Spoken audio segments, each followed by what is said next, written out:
So, welcome to the third episode of the Joseph M. Leather podcast. In this episode, I'm fortunate to have two brothers from Nashville, Tennessee, both co-owners of Potter and Sons, which is a shoe repair shop, and Southern Polish that sells handcrafted sandals.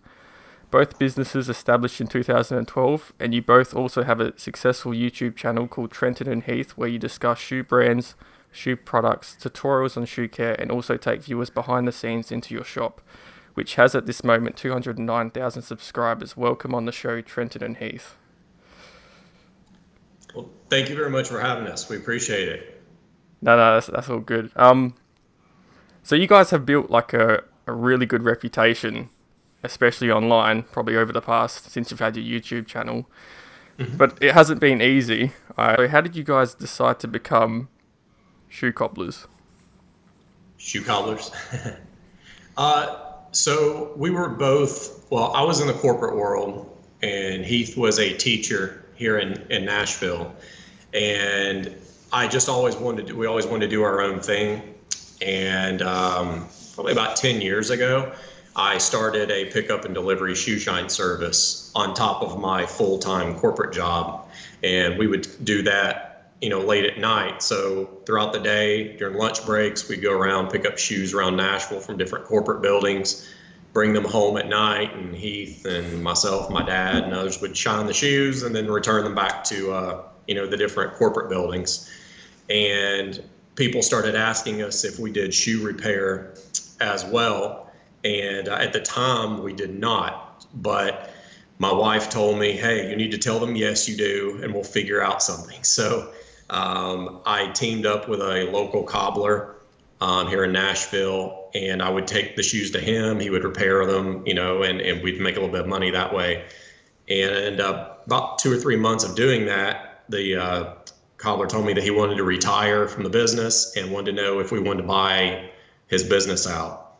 And Heath and I and my dad bought it out and kind of went from there. Heath had been making shoes as sort of a side hobby for several years and had learned the art form of how to, make bespoke shoes. So I figured if he knew how to do that, we could easily repair shoes. And that was kind of a whole new learning process of its own, but that's kind of what gave us the confidence to do it. And one by one, we kind of quit our day jobs and, took on the full shoe repair job as a full-time gig. Yeah, I've heard that story about how you were picking up shoes and shining them. Like, how long was your lunch break? Did you have enough time to get back to work? Yeah. So what I would do, I would take it by little parts of town.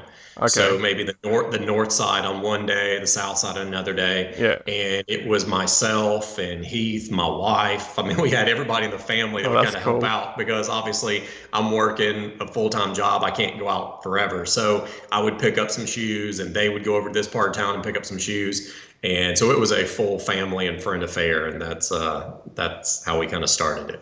Yeah. So when you made that decision to quit your day jobs and then like fully embrace, like go into shoe repairing, how did your families take that and what was their reaction? Well, I remember we pitched the idea to our parents after we bought them a couple of beers to loosen them up, and but they've always been very supportive of us, and very blessed to have two wives that are very supportive. Mm-hmm. That wasn't our first kind of weird idea that we've come up with, and so we figured this one sounded better than some of the past ones. Yeah. And one thing that kind of gave a little bit more, positivity or hope for this working out is this business had been a shoe cobbler business here in town for about 30 years. Yeah. So it was also in a very, I guess you would say, more affluent area of town. So there were a lot of really high-end shoes that came to that shop every week. And that's what kind of gave us the confidence to do it. If it had been a, business that looked like it was on the outs, we probably wouldn't have bought it. But this one was doing quite well. So we knew we could buy it and grow it a lot bigger. Yeah. You did it up really nice as well.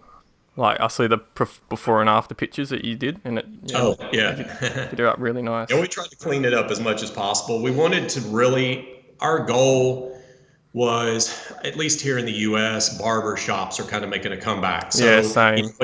what used to be just a little, small mom and pop type barber shop is now turned into a place, most places around town where, they're trying to attract the young, youthful customer, the older guy that just wants to come in and have some bourbon or whatever while he Yeah, relaxes.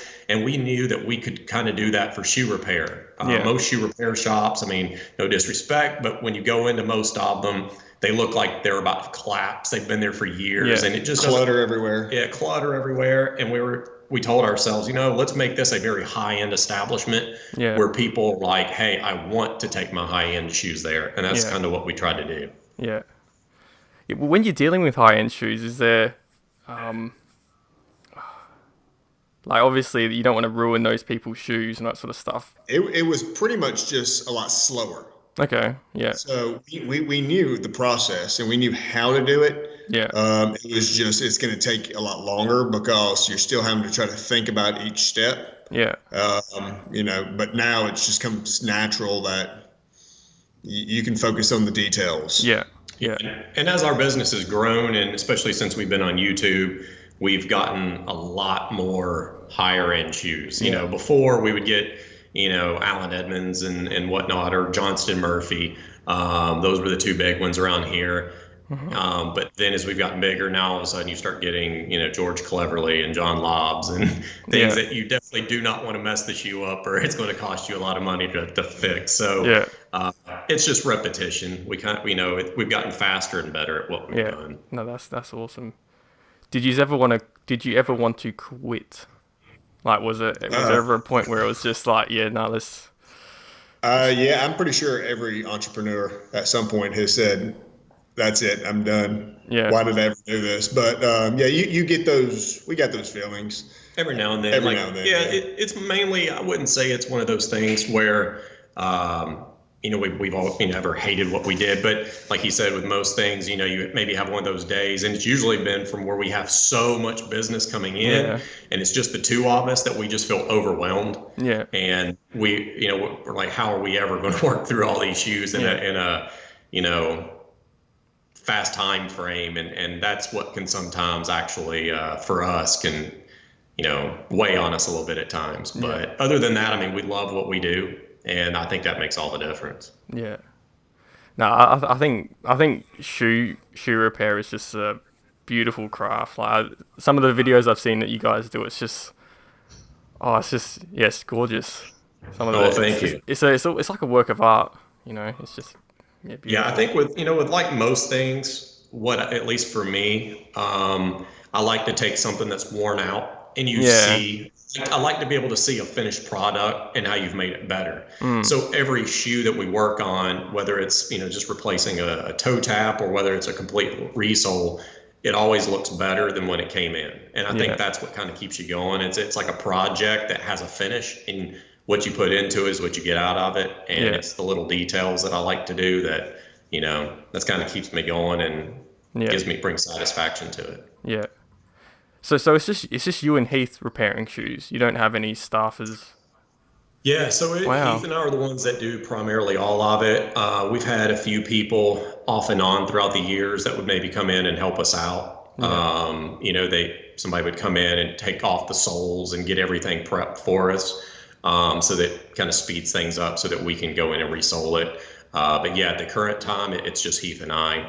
And then we have our parents and another guy that works for us that runs the other portion of the shop, because we have an online store and Southern Yeah. Polish and all that as well. So it's quite a few people that work for us, but just doing the shoe repair, yeah, it's just Heath and I.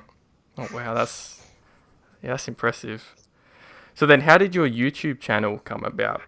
Because you've been around since 2012, and Yeah, so we've been around since 2012, and we bought our shoe repair shop in 2014. okay, yeah, And then I think we started YouTube about a year and a half ago. yeah, It was just one of those things where I guess everybody as a whole is watching YouTube, and I would see people from other careers doing fun things, and I just thought to myself, I don't know the first thing about videotaping myself and making an entertaining video, but maybe that's something we should do. And we can teach people about shoes, because I think what really brought it around was every day we would have customers come into our shop, mostly men, and they didn't know how to take care of their shoes. Yeah. And, most people were so afraid to polish their own shoes. I said, no, you're not going to mess it up. Trust me, it's easy to take care of your shoes. You just need to do it.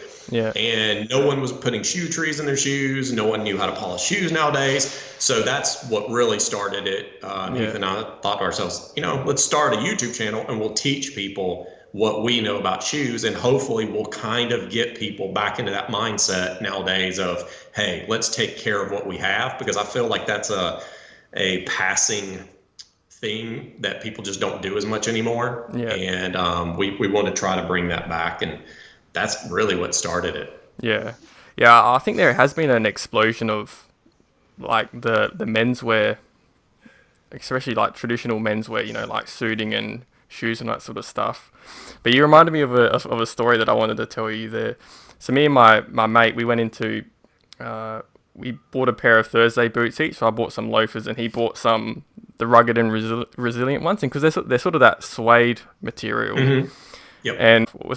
And he's like, oh, how do I take care of them? And I'm just like, I don't really own a pair of suede. Like you guys did a video on like rugged and resilient. I didn't even watch it. I just sent it straight to him. Was like, just watch this. It'll be fine. So that good. It's such a help. A lot of times it's the questions that we get from people in the comment section, or people email us all the time that kind of give us ideas on what folks are wanting to learn. Yeah. And that one regarding the rough and rugged and resilient from Thursday, we received that question so many times, and that's why we were like, okay, well, let's make a video on that. So that's what we try to do. Yeah. No, thanks for that. Appreciate it, because he's all set now. Yeah, well, good. I don't like seeing people ruin their shoes, and that's definitely, I remember as soon as that video came out, I received so many comments from people saying, oh, I didn't know that, and I've already put, shoe cream all over my boots, and it ruined the color, and I was like, yeah, I had a feeling. Yeah. Oh, that's why I'm not really a big fan of suede, and because it's just so much effort to take care of. It's like, just have vegetable tan. It's just, don't need to worry about it. Just shoe cream and all that. It looks good, but it can kind of be a pain to take care of. Yeah. What was the first viral video, and how did you take it? Our first video? A viral video. So viral.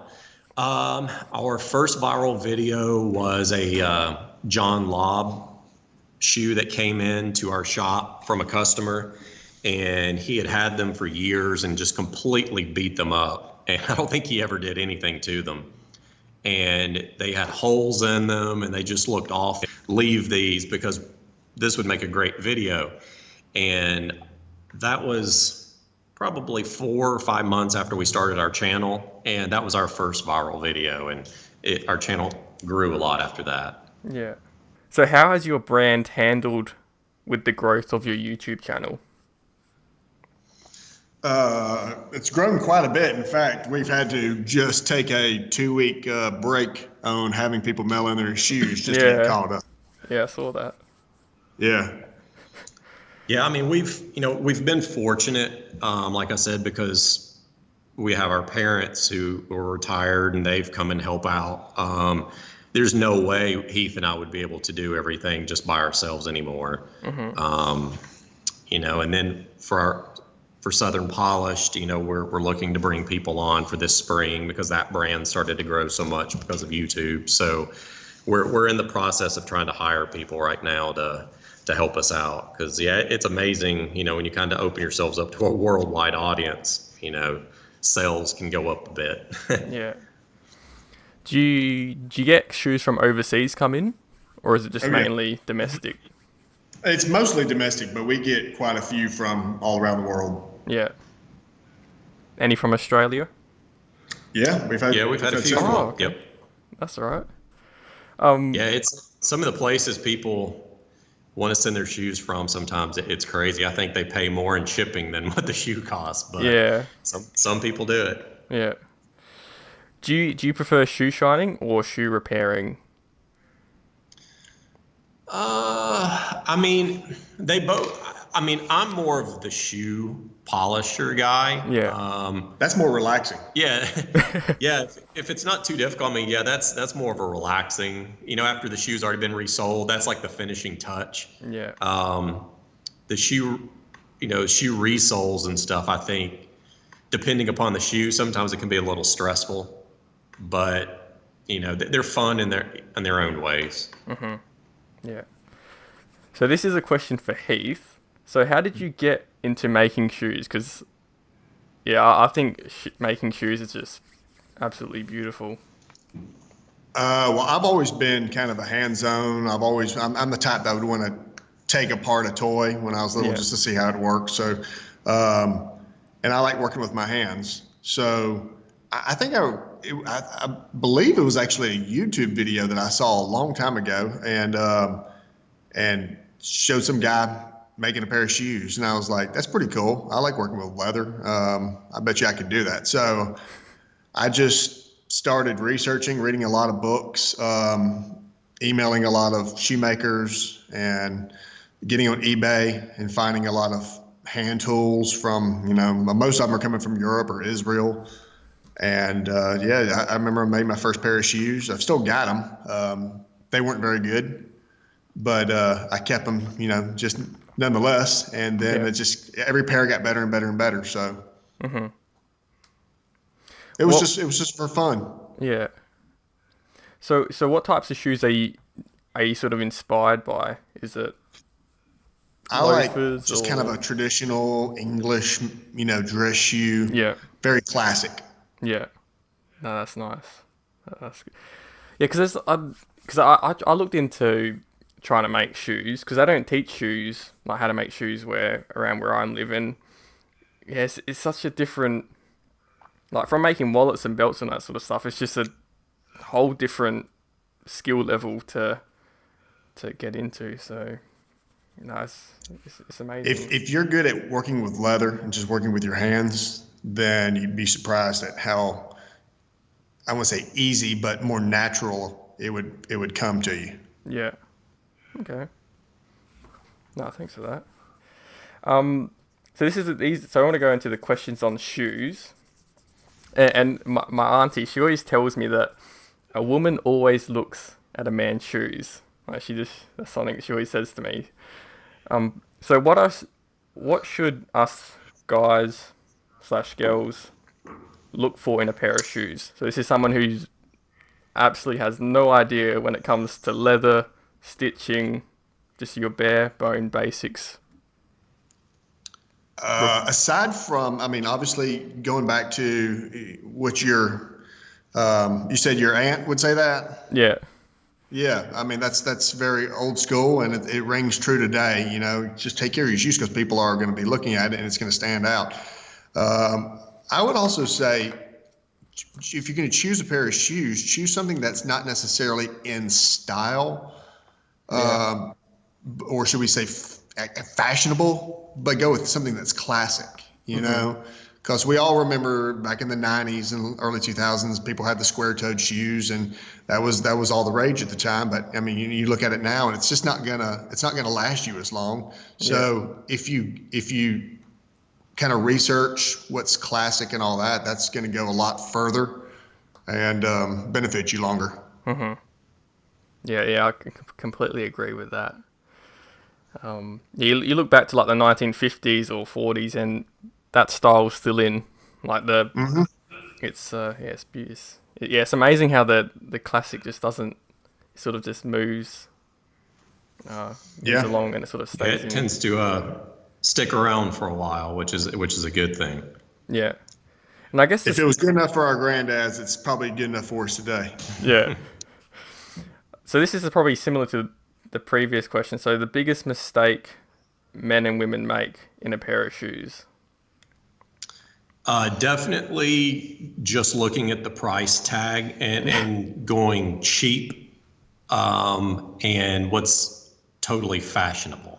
Yeah. And what I mean is, I realize everyone has a budget, but I know so many people, for example, when I was in corporate America working, I knew guys that, made very good money, but they just didn't know what good quality was. So Yeah. they would go out and buy 5 or 6 pairs of $100 shoes. All in the same style, but in different colors. Yeah. And then those shoes wound up falling apart in 6 months rather than going and buying a couple of pair of really high quality shoes for the same amount of money. And it's going to last them for 10 years or more. But again, I think that's, especially in today's throwaway societies, it's too easy to get, just go in, you buy a bunch of shoes that cost $50 or whatever, and you just throw them away when they're done.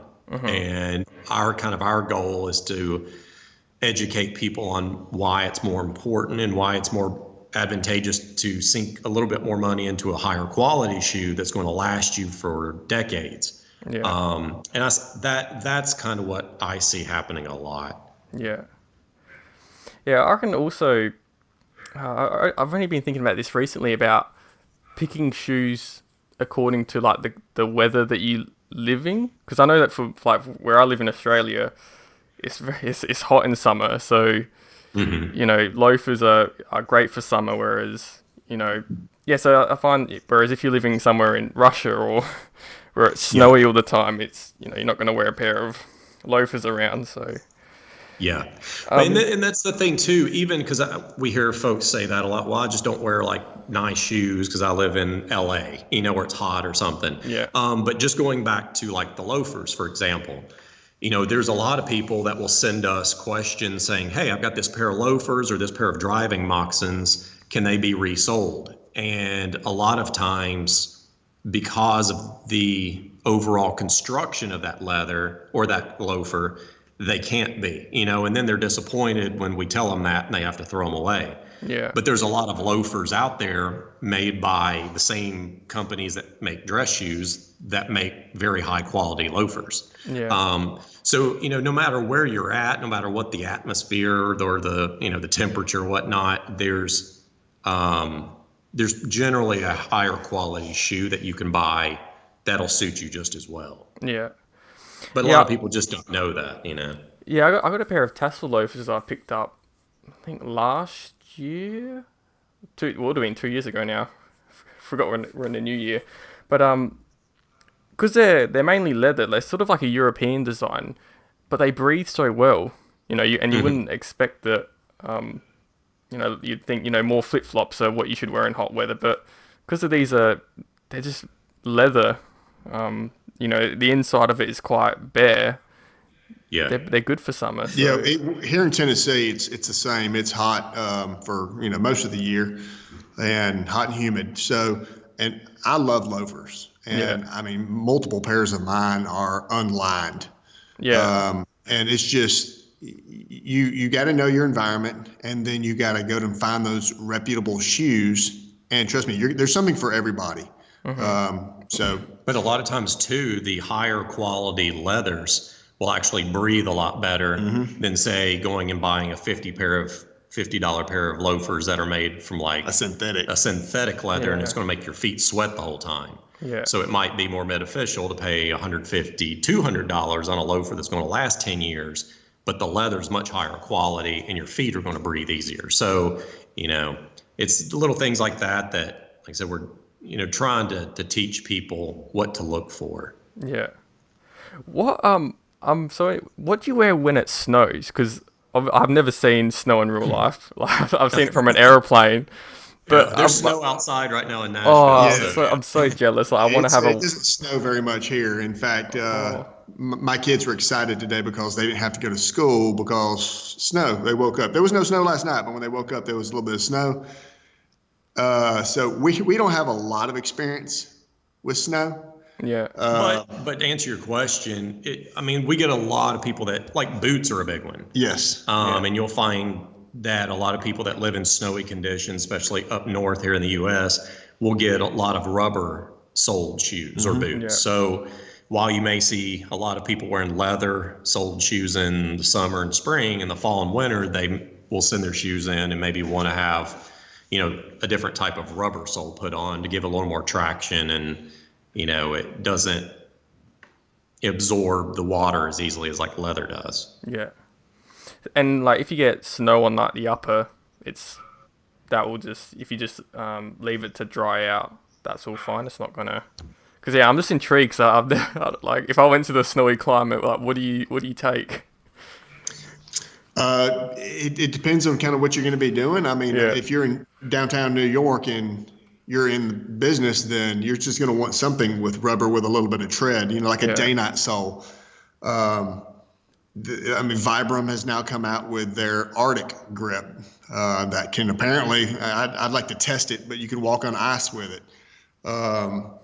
And then if you're more of an activity guy, then any type of Vibram that's going to have a tread on it. But rubber's just going to get you a lot further. It insulates really well and gives you the grip. Yeah, and then as far as the uppers go, if it's a dress shoe, if you put wax on it, a lot of times that'll protect the shoe, or you could spray weatherproofer on there and that'll repel a lot of the water and snow. So again, even when it comes to uppers, there's different products that you can put on your different leathers, and it also depends on what type of leather material are on the uppers. Yeah. Oh, it's so good. It's like a live YouTube comment section for me right now. It's like I got like questions that I was like, oh, you were talking about quality leather. So sort of, I guess, explain to someone if you said a quality leather dress shoe, so you'd be looking at vegetable tan, Chrome Excel. How does that go? Is that breathable? Because I'm not really an expert on Chrome Excel. I'm more of a vegetable tan leather guy. Chrome Excel it's an old leather. Yeah. So basically it's still mostly a full grain leather, but they just infuse oils and different recipes that like Horween uses, and it just allows it to be great in the winter time or just in the elements. Oh, really? Okay. It allows water to, from my experience, water can wick off a lot easier. Yeah. Okay.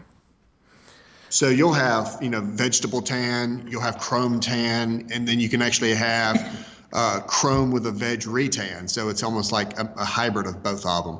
Yeah. You'll have full grain, and then you can have, top grain, and then there's actually shoes made with corrected grain. And so a lot of times you can get these shoes that have like a corrected grain, and then they color over it, put like a top coat over it. Has a built-in shine. Sometimes you'll see a lot of, I guess you say cheaper shoes that it's not patent leather, but it's got a kind of a built-in shine to it. And a lot of times that's coming from the tannery, and it's not going to breathe or last as long. Mm-hmm. Is there shoes made of bridle leather? Have you ever had any? Yeah, I work a lot with bridle leather. It's my favorite. If you can get it thin enough that you can, I don't know if I've ever handled a pair or seen a pair made, but I don't see why you couldn't, as long as it's thin enough. Because most of your bridle is going to be full vegetable tan leather. Mm-hmm. Yeah. And veg is a little harder to last and make a mold into a shoe. A lot harder than like a chrome leather. Yeah. It's not as flexible, and you being a leather man, you've felt the difference between the two. But I don't see why not, as long as it's thin enough. Yeah. Okay. Give it a shot.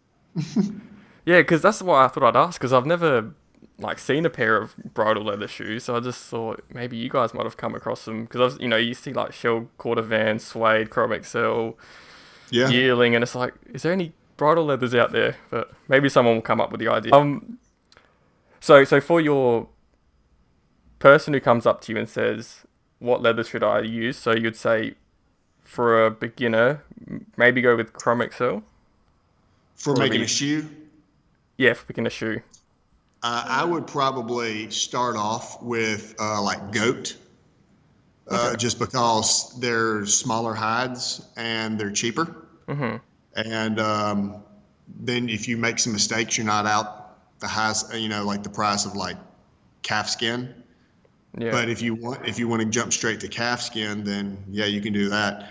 I know there are, and I've made multiple pairs that out of just like an English kip, natural veg tan calf, and dyed it myself. It's a little bit it's a little bit harder to mold than once again chrome, Yeah. but if you're going to make your first pair, and you don't want to waste leather, Yeah. then I'd probably just start off with like a goat skin or something. Okay.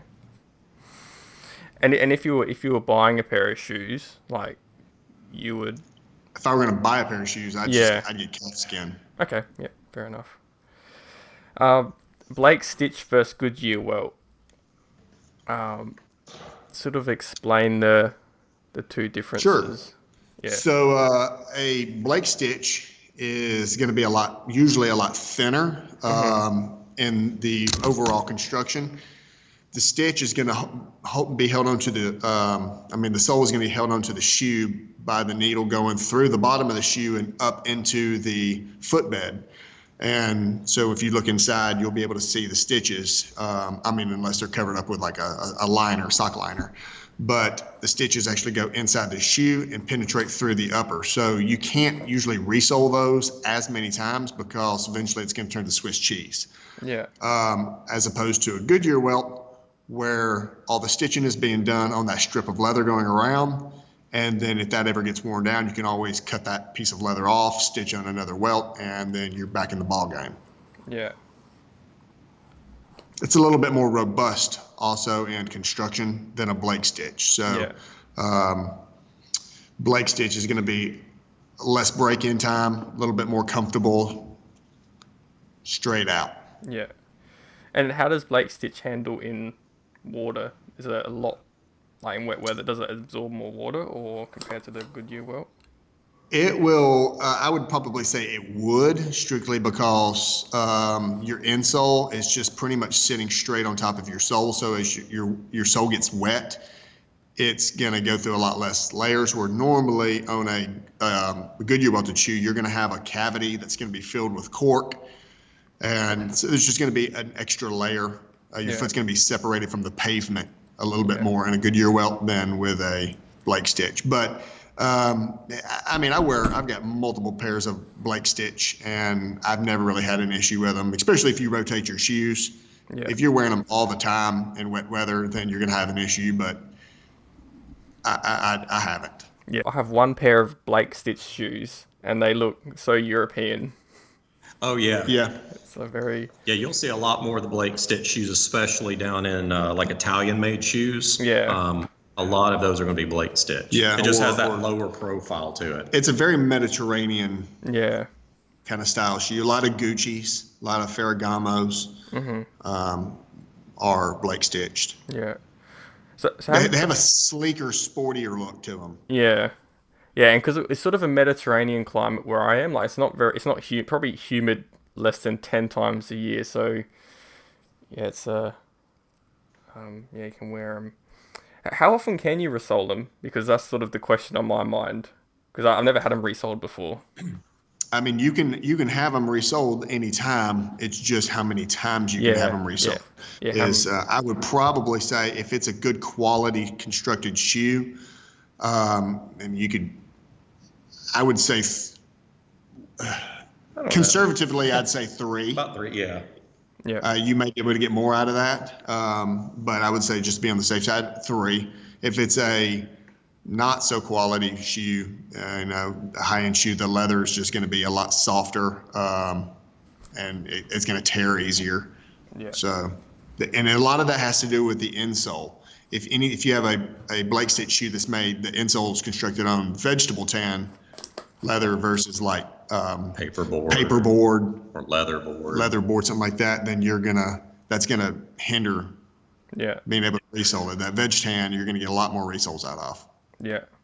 Yeah, I'm just looking at my Blake Stitch shoes now, just to trying to take in what you're saying. I'll move into shoe care now. So this is a shoe care routine. What would you recommend? So should you polish every week? So I When think a lot of it just depends upon how often you wear the shoes. Yeah, If you have a pair or two that you wear several times a week, then you're going to want to care for them more often than a pair that maybe you wear once or twice a month. yeah, Um, but I mean, most shoes, I'm a big fan of pretty much two main products. One I'm being conditioner, and the other being shoe cream. Um, I think if you apply some shoe conditioner to your shoes, maybe once a month or, once every 2 months. And then, maybe a couple of times a month, apply some shoe cream. The shoe cream does a good job of putting the color back into the shoe. yeah, And it also, a lot of shoe creams have a little bit of wax and conditioner in there as well. So you're kind of getting the benefits of both. And that's what's going to bring out a shine on your shoes. Nothing major like wax will, but with those two products, I think everybody out there would be good to go with pretty much just a shoe conditioner and shoe cream. yeah, And then, of course, then at that point, if you want to add some wax for a much glossier look to the shoe or to add a little bit of protection to the leather, then you can do that. But it's not anything that you have to apply once a week. Yeah. I think sometimes people overthink it and, they think they have to put everything on their shoe every single week. And, it's a bit much. Leather can only take so much. It can only absorb so much. So, I kind of tell people, look at your shoes. If the leather looks dried out or it looks scuffed up, then go ahead and apply some products and you're good to go. yeah, yeah. And it's that simple. And also, you guys have a easy tutorial as well to follow on your YouTube channel that I watch just to make sure I'm doing everything right. Yeah. Yeah, we've tried to put, as much out there as possible, especially with a lot of, what products do we think are going to be, because you have some guys that are really into shoes, right? Mm-hmm. And they'll buy every single color of shoe cream and every single color of wax. And I mean, that's what they enjoy. That's their hobby. Yeah. And then you have most people that just, hey, I live, I have to wear my shoes. If I have to take care of them, what do I absolutely need? And that's what we try to have videos for most of those people too. So we try to get down to the nitty gritty and answer, what are the basics to buy if you are trying to put together a shoe shine kit or take care of your shoes. Yeah. Yeah, my first good pair of shoes were some R.M. Williams, and I got them 2 years ago. And I was polishing them like every single week. So doing that is no go. So it's probably, you'd say, once every 2 weeks. Yeah. So yeah, you definitely don't.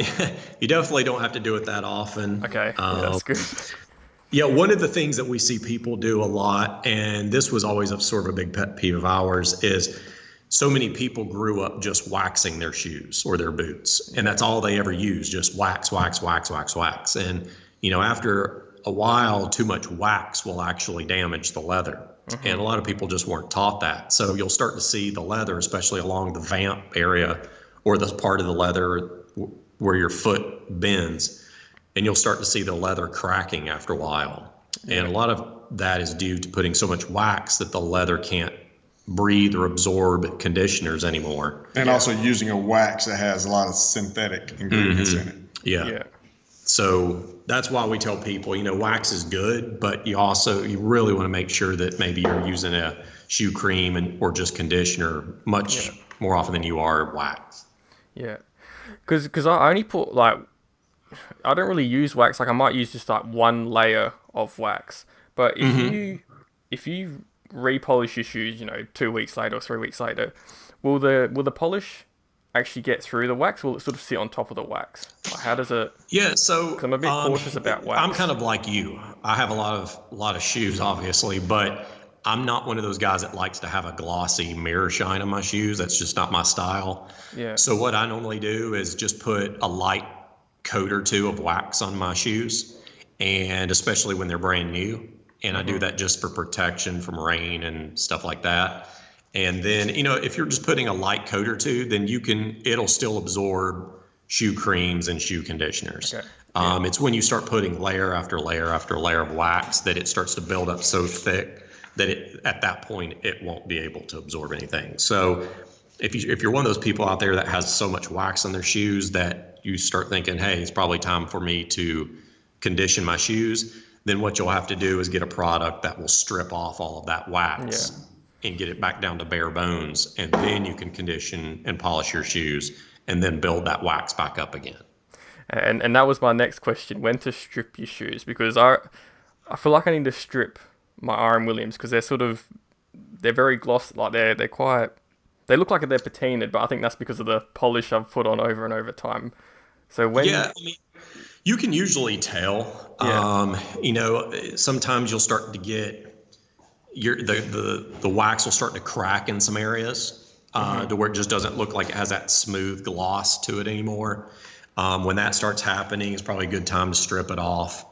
If it's been a while, like several months since you've had a chance to condition your boots or shoes, you'll want to go ahead and strip it off. So maybe twice a year. Yeah, maybe twice a year. Okay, if you're one of those guys that really adds a lot of polish or wax to their shoes, then a couple of times a year would be a good, 2 or 3 times a year would be fine. Yeah, because I was thinking of stripping them like round about now, so I know that next year, like next January, I can re-strip them, so I have that time frame in my. Can you do the same thing with Chrome XL leather, or you can't? So with Chrome XL leather, you generally don't want to add a lot of wax to Chrome XL, if any, because Chrome XL leather is infused with oils at the factory, and the whole point of it is to be kind of a water-resistant, rugged type of leather. So that's not, so you don't need to add wax to it. For one, it's not going to accept wax, and it's not going to hold a shine because it's an oily leather. So it's like adding wax to oil. It's just you're not going to get. It's not going to mix well. So generally you want to save your waxes for smoother leathers, like calfskin or. And I wouldn't really recommend using a stripper on the Chrome XL either, just because you're gonna strip out a lot of those natural oils and ingredients that they infuse into it. So Chrome XL is a very forgiving leather. It's also very easy leather. Yeah, you get a scuff on it, you can pretty much kind of like rub it out.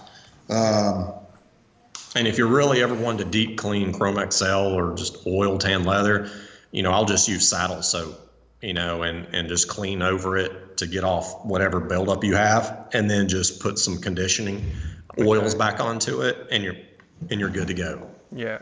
So it's like I said, it's a very easy.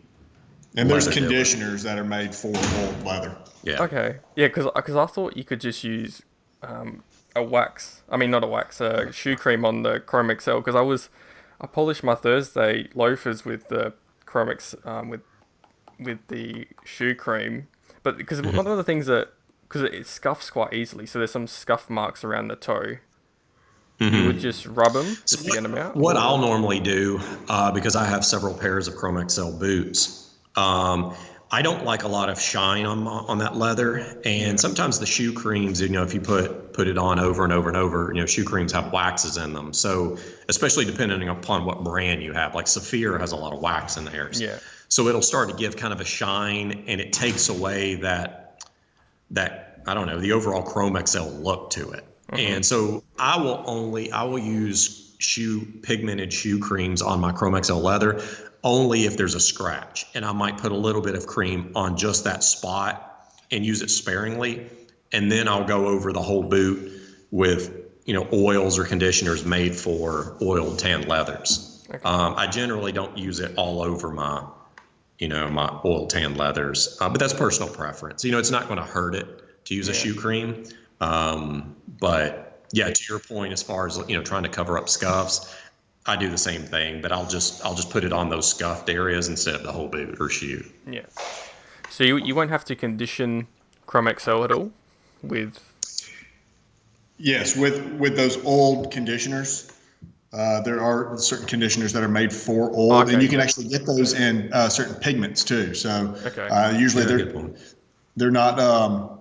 There's not like a whole bunch of different colors usually in these type of things. but your basic colors, yeah, you can get them, and it's actually pigmented conditioner for old leather. Yeah. Okay. And is that similar with shell cordovan? So shell cordovan is just a different. It's not really a leather. It's a horse membrane. So shell cordovan is actually a horse, and then Chrome XL and most other leathers are generally are cow. But yeah, you would treat shell cordovan a little differently than you would a lot of other leathers, because of the fiber structure of shell cordovan. There are certain creams that are made for shell cordovan.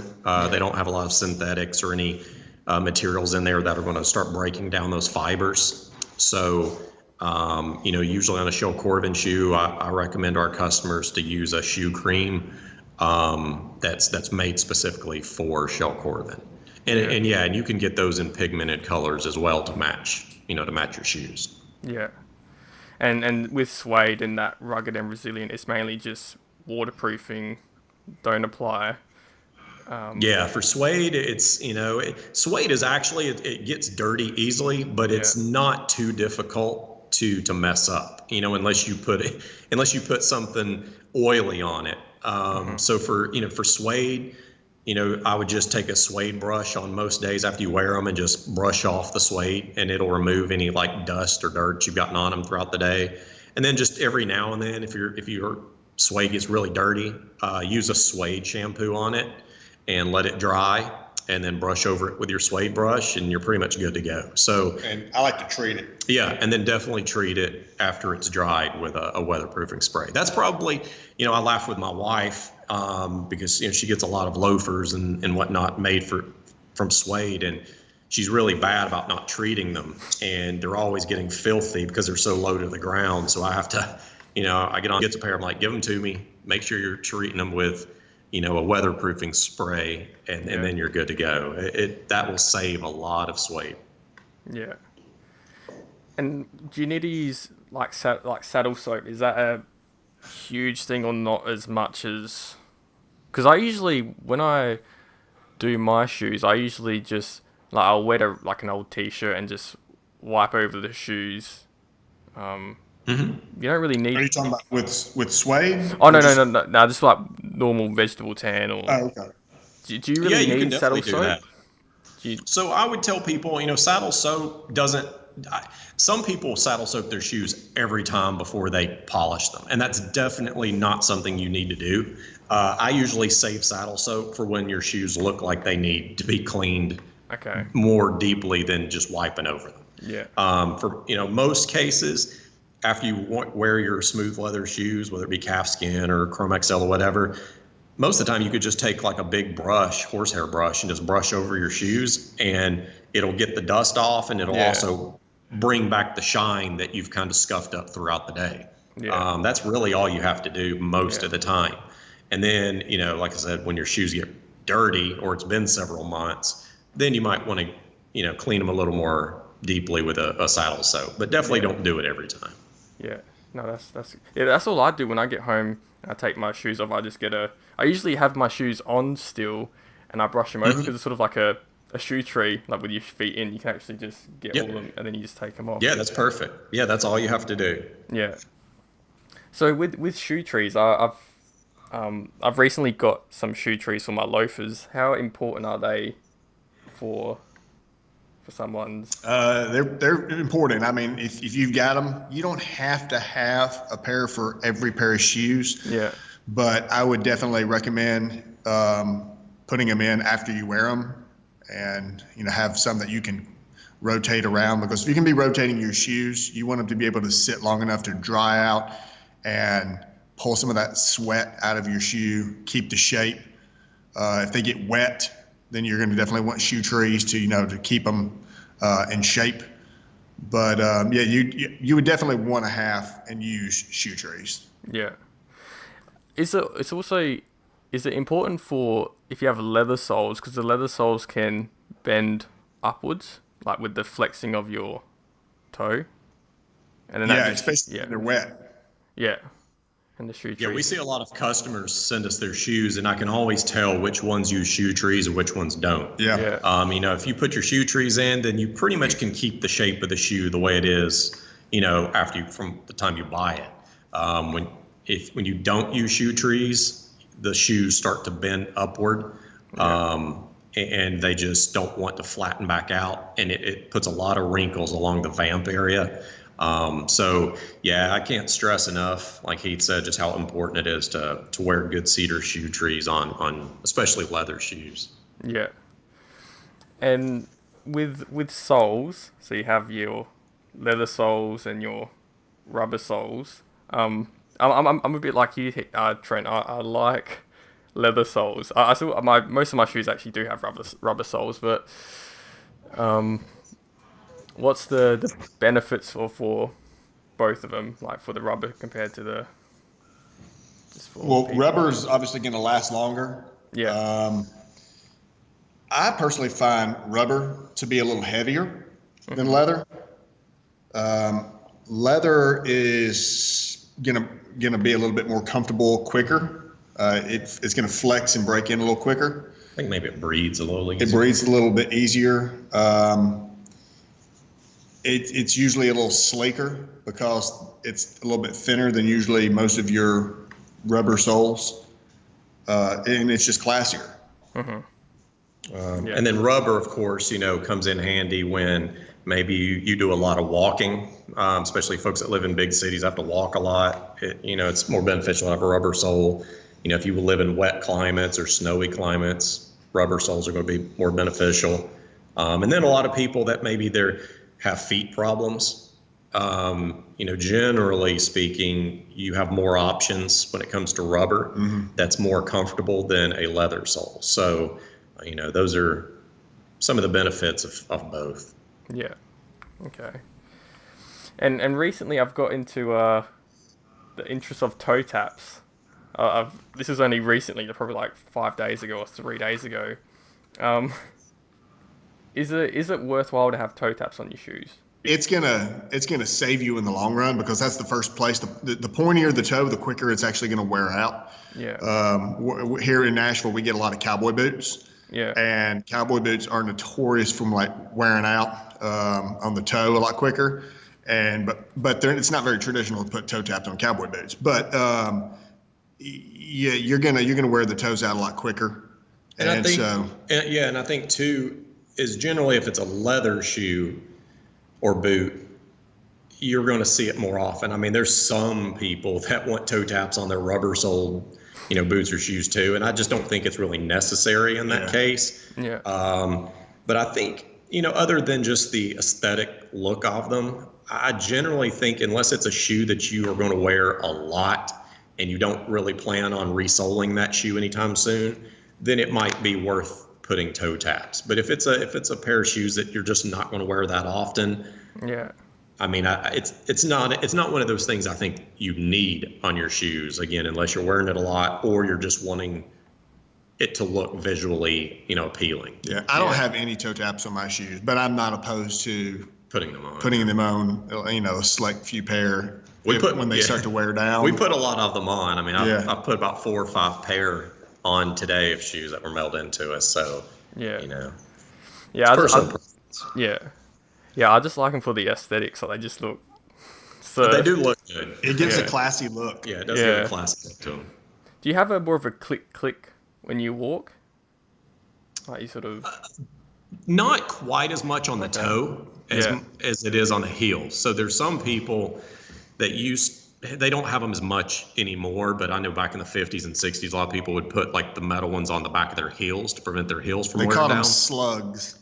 And it was basically like you see like a Florsheim Imperial, and they got the little V cleat in the back. Yeah. Those were very popular. And you can hear them coming down the hallways. So. Yeah. That was like the thing to have in high school back in the 50s. Oh, really? Yeah, you just don't see it much anymore. But as far as putting them up on the toes, I've had a pair before on mine, and you don't hear it as much as if you put it back on the heel area. Yeah. How would it go on the heel? Would you slip up? I feel like you would, if it's. Yeah. Yeah. Yeah, it's going to make it a lot slicker. Yeah. That's why those traditional Florsheim that actually had all leather heels with that little metal in the corner. And yeah, you hit some wet pavement or something, and you're gonna bust it. So Yeah. yeah, They'll make your shoes go on ice. You could probably yeah, ice yeah. skate around them. Ice skating in the middle of summer. Um, yeah, because I think you remind me of a question that. So yeah, because in some of the like old military boots, they had like metal, not like Hmm. studs, but they're like metal into the leather Yeah, they like kind of like the soles. hold. They look like little horseshoes. Yeah, they had the military rims, army rims. Those were very popular. I mean, those go all the way back to 150 plus years ago. They were Yeah, putting those on military shoes. yeah, And yeah, but that was also you're not on concrete all the time, but you're on grass and yeah, all that, and you're walking all the time. So yeah, you're gonna burn through. And they also weren't the rubber back then wasn't as good as like Vibram is today. yeah, So if you were walking on pavement, you were gonna or gravel, you were gonna tear through it a lot quicker. yeah, So there was definitely much more of a need for those on army boots and yeah, back in the day army boots. yeah, yeah. I'm so fascinated about like the shoes they like wore, especially like in war, because it's just you can't just hey, can you just resole my shoes? So so they use those metals to help prolong. Yeah, and you'd be surprised that even back during like our American Civil War, um, there in the one of the Confederate armies, they actually had to pull out every soldier that in their civilian life was a shoe cobbler or a shoemaker, Yeah, and they pulled them out of military service just to go resole their comrades' shoes. Here's some yeah, leather, and they were doing half soles back then too. yeah, Cut it off, stitch it on, yeah, get them back out in the field. So it was very common. yeah. Cobblers have always served their purpose. Wow, that's and they didn't. They would have had rubber back then. Well, you probably not the Uh, Civil War, but yeah, rubber started really being used for military during the Civil War. oh In really? fact, Okay, I didn't. and Goodyear actually made rubber buttons for the U.S. Army, I'm sorry, the U.S. Navy. So when they were out at sea, the salt water wouldn't corrode the brass. So they made uniform buttons, and they also made ponchos, rubbered ponchos, and gun blankets for federal soldiers and Yeah. cavalry. Wow. So yeah, they by World War II and World War One, definitely World War II, there was a lot of rubber. We've worked on some original Marine boondockers that had rubber, full rubber soles, and we've resold them before in some Vibram. So Yeah. I love anytime I get a historical boot that gets to come in, especially if it's like authentic. I get so excited. Yeah. That's cool. Yeah, I didn't know how I didn't think that rubber was around for so long. Yeah, the vulcanization process was pretty much created and patented during the mid 1800s. Yeah. So that's interesting. That's cool. So when would you take your shoes in for repair? What would you probably the signs that you're looking for to take them?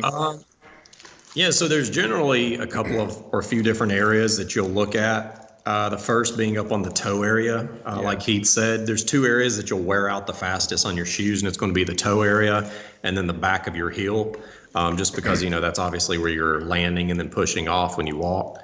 And then the other area is right along the ball of the foot. So, Or if you have if you walk in Yeah. a certain pattern and you just know that you lean to one side, you're definitely going to want to watch that one area because yeah, so really you just want to look at the soles and heels of your shoes just every now and then. And, what you don't want to do is wear the leather sole down or the rubber sole down so much that you eat into the welt. A lot of people just keep wearing it, and they eat into the welt, and then they want to have them repaired, and it's going to cost a lot more because now you have to replace the welt. The other place is just on your heel pads. That's generally going to be the fastest place to wear down. So I tell people heel pads are a lot like changing your tires. Before you eat into the heel block that the heel pad sits on, you'll want to change those heel pads out before you eat into the heel block. Those are going to be the two places that go the quickest, and then followed by the ball of the foot area, or like he said, if you have a certain way that you walk, maybe on the side of your feet, you'll wear the sides down. But like I said, you just don't ever want to eat into the welt of the shoe, because that's when it really starts to get expensive. Yeah. Yeah, I'm looking at my shoes right now, and the soles, you can't really see the stitching on the balls of the feet. That would be fine. It's just the Because a lot of manufacturers, and like Allen Edmonds being one of them, they don't trench their stitches very deep. So you'll eat through those stitches relatively quickly when you start wearing them. But as long as the manufacturer, the shoe cobbler, glued that sole on really well too, then you're okay. You just want to watch those spots, because generally wherever the stitches are wearing the fastest, the shoe's basically telling you those are the spots that are going to wear out the fastest. Yeah. So those are the spots that you want to look at before it gets into the welt. And then before it gets to there, then you'll want to take them to your shoe cobbler and have him put on a new sole. Yeah. Okay. Yeah, because the back heel is sort of worn down. It's not approaching the leather block, like 'cause you have the rubber, but it's probably. Yeah, so you've got the top lift, or the heel pad. That's the part that touches the ground and has the cushion. Yeah. And then that generally will sit on stacked leather or wood or whatever, and they call that the block. Yeah. And that's the thick part that the pad sits on. And so you don't really want to wear into that block part. If it's rubber and you've got a leather block, you'll see it'll change color. Yeah. Because when as soon as you touch it, you'll start to see that creamy color of the leather. Yeah. And it's okay. I mean, if you forget and you see that color change and you've touched your block, yeah, you can go ahead and stop then, and you're not going to damage the heel. A little millimeter is not going to do much damage. But that's usually your easiest thing. Or if you just get close and you say, hey, I want to go ahead and get them swapped out, go ahead and get them swapped out. Yeah. And would you get the full sole done, or can you just get the heel? Well, it's going to depend on how often you wear them. Yeah. A lot of times, and it also just depends on how you wear them. If you wear your heavy on the back of your feet, then you're going to wear through your heels even before you go through your soles. But if you're going to want to test your sole. Look at where you're wearing it, at the toe, around the edge, the ball of the foot. You can push in on the sole, and if it's real spongy, that means you're probably going to go ahead and break through pretty soon. There's not a whole lot of leather left, and then you might want to just go ahead and do it. But if it still feels like it's really stiff, then it's not expensive to have your heels redone. Yeah. So. Okay. And on a Blake stitch shoe, I'm looking at my ones.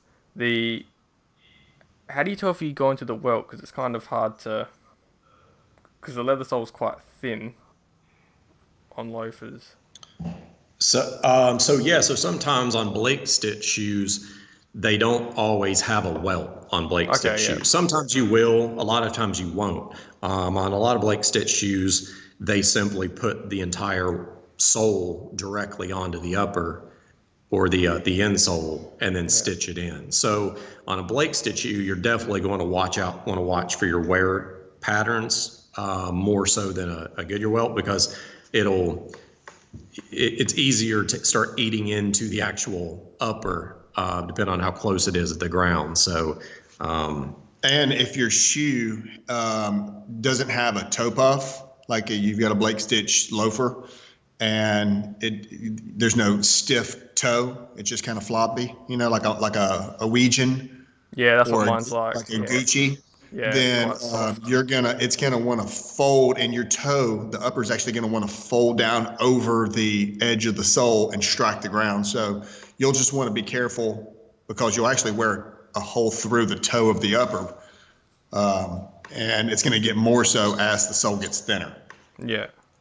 Yeah, because I can see on the toe, it's quite thin, the leather. It's probably, I don't know, like 8 millimeters thick, not very a thick Yeah, piece of. that's why like shoes like driving mocks, they always wear out at the toe. Yeah, yeah. No, thanks for that because it's yeah, it is. It's hard to know when you see the stitch, like when you see it wearing through the stitches, you're like, oh, should I get it resold or? But no, that's makes a lot more sense. You guys do have Yeah, a go on.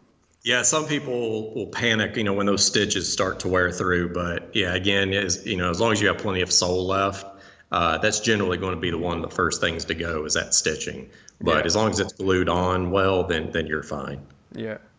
I just remembered you probably wouldn't do this, but could you put toe taps on loafers? Just I thought I mean on Blake Stitch Yeah, shoes. absolutely. Okay. Yep. So I was gonna get you guys to rate my shoe collection. So I'll that's what All I that's right. what, just want to get your expert opinion. First shoes I got are some R.M. Williams. So I got these like 2 years ago. Have you ever dealt with R.M. Williams boots at all? Yeah, quite a few of them. Yeah. Are they? Because I know that they don't have a Yeah, metal. They don't have a steel shank. I know they have a sort of like a like a plasticky wooden. sort of shank. Um, yeah, I was gonna say as a whole, it's been a while since I've had some RM Williams here, but yeah, I was gonna say as a whole, they're pretty well constructed boots. I think most of them are Goodyear welted. If I'm not mistaken, I believe the heel blocks are stacked leather, which is a good thing. Yeah. So yeah, as a whole, those are good quality boots. Yeah. You come to Australia, they're a very popular boot. Yeah, I know the Aussies love RM Williams. Every time I talk to an Aussie, that's the first thing they always say is, "Have you heard of RM Williams?" I'm like, "Yes." Yeah, they're so easy. Like the shoes I have, none of them have laces, so Yeah, it's yeah. so easy. They're very simple. It's almost like a Chelsea boot. You just Yeah. slip it on. I think they're probably, in my opinion, I'm not sure if I'm biased or not, but I think they're the best looking Chelsea boot. I reckon. Yeah, it's definitely more of a masculine looking Chelsea Yeah. boot, which it's a little more robust, which I like. Yeah. Yeah, and I also got like a black pair as well. Although I don't really wear as Mhm. much as the brown pair. So the next shoes I got, these are the Blake Stitch ones. So I bought these Okay. Mm-hmm. 2 years ago. So they're from Spain, but I don't know how. Yeah, so they're from Spain, and they're interesting story with these. I'm not sure if you can. That looks like a good quality shoe. From what I can tell, the uppers or the leather looks pretty nice quality too. Yeah. Yep, that's a good shoe. They're yeah, because when I got them, they were too small, and I actually put them on to marketplace to sell them, and then I realized you can actually get them stretched, so I got them stretched, and now they're fine. And then the last pair is just like a Thursday boot, Thursday boot Yep. loafer, Yeah. and yeah, so they're my. Yeah, I think the Thursdays, I think all of their shoes are Goodyear welted too, if I'm not mistaken. Yeah, they are. Yeah, these ones are, and it sort of Yeah. has the rubber, like the rubber pads. Yeah, as well. for a little traction. The inner sole is sort of like it's not as breathable as the other ones. Yeah. Yeah. Yeah, a lot of those that have like the little studded rubber things on there too, I've noticed is because what holds those little rubber studs on is a big flat piece of rubber hidden up underneath the leather. Yeah. So it's kind of cutting out as much breathability, by having those on there. But it also gives more traction. Yeah. And you can get them like 'cause when I get them resold, I was just gonna take it off and put a leather sole on it. It's not a big issue. Yeah, you have a lot of different options when you have them resold. So Yeah. So that's a good quality little shoe collection. yeah, definitely. And like I said, most people, you don't need a lot of shoes. Yeah, There's some exactly. people we know that we've talked to, man, that's just their passion. They've got 50, 100 pairs. Yeah. But no, I mean, for most guys, 3, 4 pair of just different shoes that you can wear in different situations or different environments.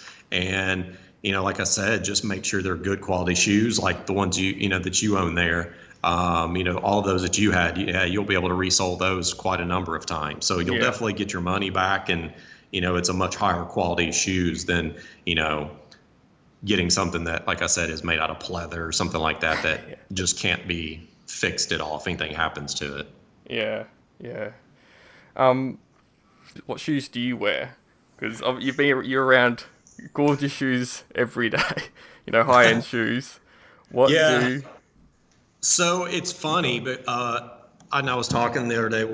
When I was working in the corporate world, of course, I wore a lot more of my dress shoes than I do now. So sometimes I miss being able to wear all of my nicer shoes. But I mean, both of us around the shop most days wear boots. We've got Thursdays.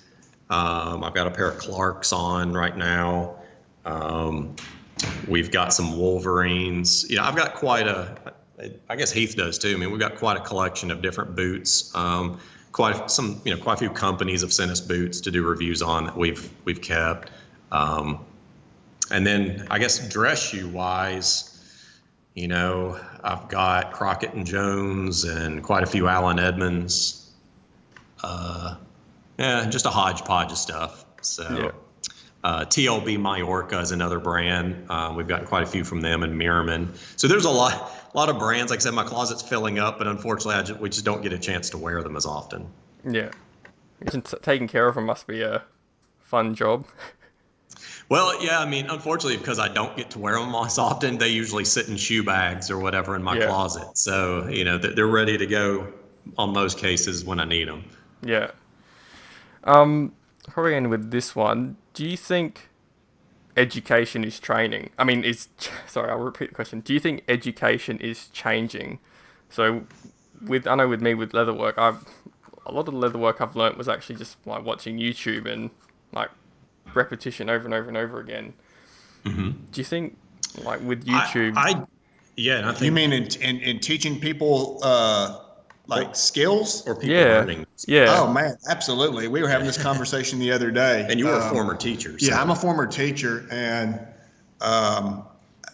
we both went to college. I've got a master's degree, and I'm just thinking about, should I have even done that? Am I using my degree now? I mean, I guess you could say I've used some aspects of it, but I think there's so many people who think that a 4-year degree is the end all be all. And I don't think that's true. Especially in today's world. Yeah. Because to your point, there's so many courses, so many videos on our computers now, whether it be YouTube or whatever, that if you have an interest in a subject, you can research that subject and watch videos, and you have all of the resources in the world right at the palm of your hand. Yeah, it's incredible. I can't, same thing. I mean, I'm on YouTube all the time watching things that interest me, other than shoes.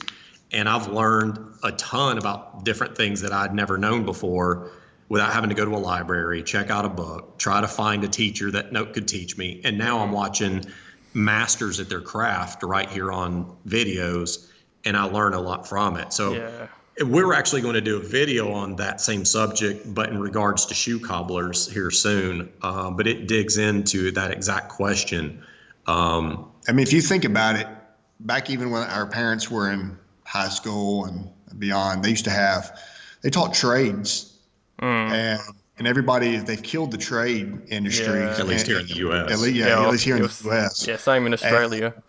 And everything is, you got to go to college, and there's so many things that I never even thought, hey, they could do an apprenticeship in, Europe or where, maybe even somewhere here in the U.S., because you don't think about those things. And I actually believe there's kind of a resurgence in trades because of a lot of these online videos. I can't tell you how many emails we get each month from people that see our videos and asking, hey, I live over in such and such country. Can I fly over there and do an apprenticeship with you? So there's definitely interest out there worldwide now in a lot of these trades. And because of these videos, I think a lot of people are going to start. It brings to light a lot of different job opportunities and trades that maybe people weren't made aware of beforehand. Yeah. Yeah, I think the formal side of education is changing, because it's like you have to go to a class, you have your different modules you have to complete. Whereas like you can just watch a video and just go into your shed and just do the practical aspects Yeah. of it, and just Yeah. There's Yeah. no better that's experience than just working with your hand and, oh trial and error, or teaming up with somebody who does that and watching them do it. Yeah, I've seen other YouTubers that one of them I think his channel's Rose Anvil. yeah, And I've seen him, yeah. yeah, and I know Weston, the guy that does that, and he's reached out and told us he's done a couple of resole videos. And I was like, where did you learn how to do that? Because it was actually quite impressive. And he said that he had watched ours and a couple of other shoe cobblers videos just over and over and over until he felt confident enough to try it himself. And Yeah. he wound up doing a pretty good job. So to your point, I think it's becoming easier for people to learn things because of the visibility brought forth by, online. Yeah. Yeah, yeah. There's this leather crafter I'm going to speak to next week, and there was a belt that I wanted to make of his, because I thought his belts were beautiful, and literally, I watched like every single scene of the video, like in explicit detail, and I managed to make the belt. It wasn't obviously as good as his, but it just goes to show, like, if you just watch, you just see what the person does and you copy it and you just sort of refine your skills. It's, Yeah. you can get there. Yeah. And then then you're, like you said, you're able to refine it or tweak things and kind of make it your own at that Yeah. point, Yeah. and start kind of going down a different avenue of your own. So yeah, I love it. I think it's opening up different opportunities for people worldwide that Yeah. maybe they hadn't seen before. Yeah. Yeah, I would like to get into resoling shoes, so you have to post some in-depth videos so I can actually watch. Yeah, definitely. Actually, Well, I was gonna say, contact us and let us know, and maybe we'll do a little tutorial for you sometime. yeah, oh, definitely. Actually, if you do resole yourself, do you need many tools to do it? Like, because you guys have like the full like sanding machines and Yeah. So the machinery, obviously, the automatic machinery makes things faster. Yeah. And a lot of times easier. So when it comes time to sand the side or the edge of the sole, obviously I can be done with it, in 2 or 3 minutes when I'm using a machine. When if you're doing it by hand, you're going to be there for a long time hand sanding it. Yeah. So there are some advantages, but it's mostly just speed. But you have to remember, most people that make shoes, hand done bespoke shoes, and especially people that made shoes 100 years ago, didn't have machinery. They were all doing it by hand. Yeah. So, that's true. and also most of the tools that cobblers use, that shoemakers use, are still the same tools that they were using 100, 200 years ago. Yeah. Not much has really changed when it comes to the shoe arena. We have a lot of hand tools here, and we try to use a lot of them in our videos so that people can see them. Yeah, I But like those- your tools. I like your Some of tools. those hand tools are decades old. Yeah. So yeah, when it comes to being able to resole shoes, you can definitely do it using just your hands. It may just take longer than if you have a lot of the, modern amenities like shoe presses and sanding belts and stuff like that. What glue do you use? Because I've sort of. So the shoe, there's several different brands we use, but we get this question a lot from people as well. Usually it's just a contact cement. Yeah. Because you usually want to be able to coat both sides of whatever you're going to stick together. Yeah. And then let it dry a little bit, and then when you push them together, it's really strong. Yeah. So it's pretty much just contact cement, but maybe just tweaked a little bit for leather and rubber. Is it quite strong, the smell of it? Oh yeah. Oh yeah. So yeah, it can get quite strong, but we've got in our shop we've got some ventilation systems that are made to kind of get that smell out. But yeah, it can get pretty. There's definitely some strong leather and glue smells in cobbler shops. Yeah. Thanks for both coming on the show. I hope to talk to you again Yeah. and best of luck. Well, thank you so much for having us. We really appreciate it.